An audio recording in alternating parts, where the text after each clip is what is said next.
Apakah Anda sering melakukan belanja secara impulsif padahal dompet sudah tipis? Nah, katanya aktivitas ini sering dijadikan sebagai alasan self-reward karena stres. Iya, nah gitu ya, perilaku ini tuh dikenal dengan doom spending.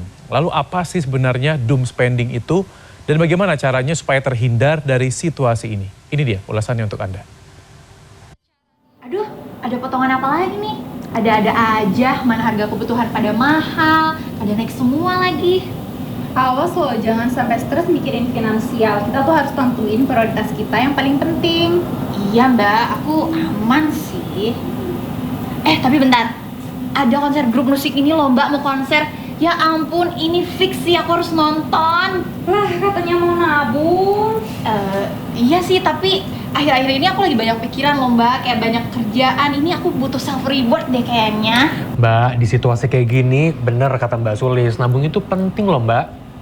Nah ini nih, masalah anak zaman sekarang. Ngakunya nggak punya duit, ngakunya ekonominya tidak baik-baik saja.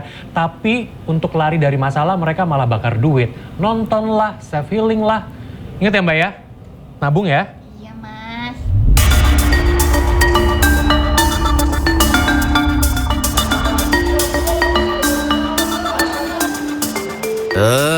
Ngeluh ekonomi sedang tidak baik-baik saja, tapi malah foya-foya. Bilangnya kondisi dompet lagi sulit, tapi malah bakar duit. Gini nih, kebiasaan anak zaman sekarang, pilih pay later biar mental health getting better. Yang ujung-ujungnya nangis karena tabungan makin tiris. Kondisi ini dikenal dengan istilah doom spending.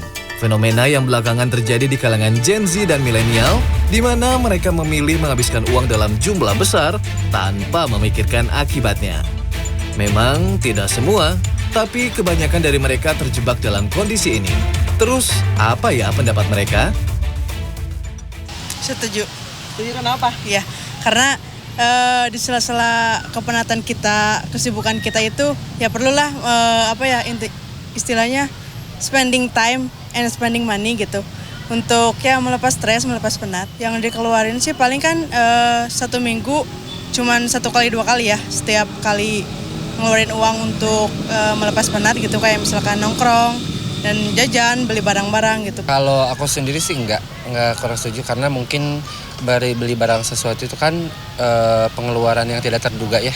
Kalau aku sih orangnya, kalau uang itu termaintain buat apa. Jadi kalau stres ya banyak sih sekarang tempat-tempat healing kayak ngopi gitu yang pemandangannya alam-alam, ngeliatin alam juga udah lumayan membantu sih.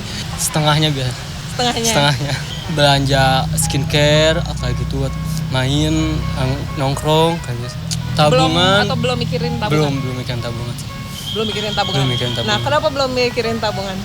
Karena masih ada kebutuhan yang belum ini juga sih Kak. Jadi lagi pengen menuhin dulu keinginan.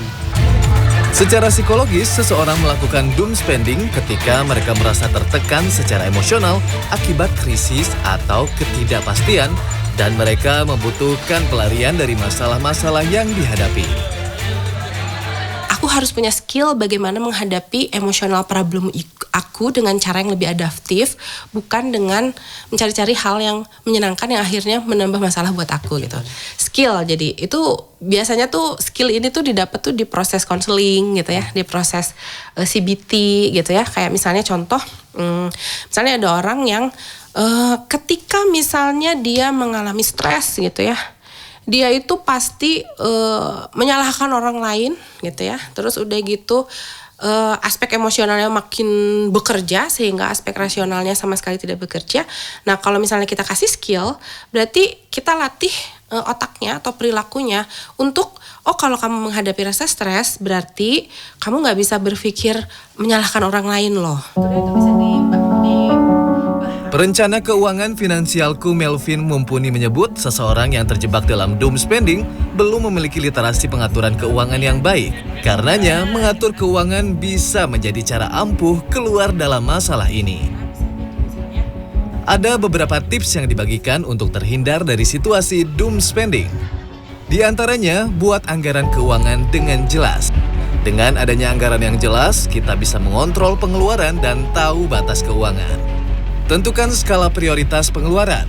adanya skala prioritas, kita bisa membedakan kebutuhan dan keinginan sehingga lebih bijak dalam mengeluarkan uang.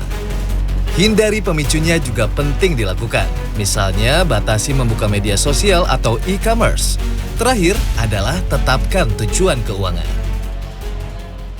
Biasanya uangnya itu sudah ditata rapi, Mas. Jadi udah tahu nih berapa yang mau dipakai buat investasinya kemana, berapa yang dipakai buat donasi rutin, berapa yang dipakai buat belanja kita pribadi, itu mereka punya. Yang kedua, kalau orang yang terliterasi keuangan pada saat uangnya belum terlalu banyak, mereka justru akan fokus belanja-belanja aset, bukan untuk spending. Kalau terliterasi secara keuangan, spending secukupnya. Melvin tak menampik self-reward dibutuhkan setiap individu. Tetapi jika ingin memberikan penghargaan pada diri sendiri, pastikan hal itu merupakan hal yang benar-benar dibutuhkan dan tentu saja tidak membuat anggaran keuangan berantakan. Tim Liputan CNN Indonesia, Bandung, Jawa Barat.